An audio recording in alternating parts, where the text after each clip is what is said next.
The commuter's dilemma.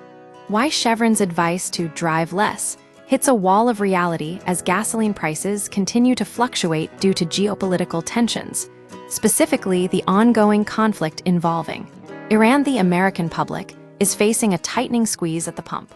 Amidst this economic pressure, Andy Walls, Chevron's president of downstream, midstream, and chemicals, offered a suggestion to the public via CBS News.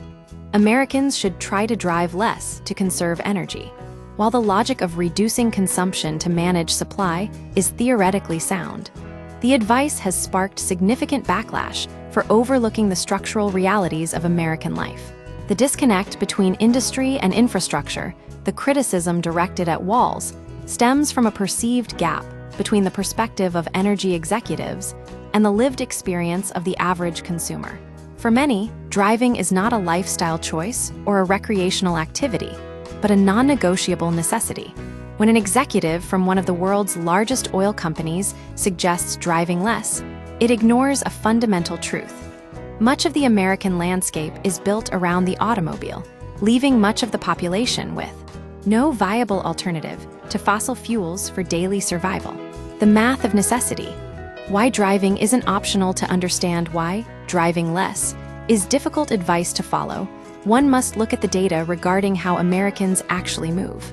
The reality is that the vast majority of miles driven are tied to essential functions rather than leisure. According to data from the U.S. Census Bureau, 77% of Americans commute to work by car. Only 3% utilize public transportation.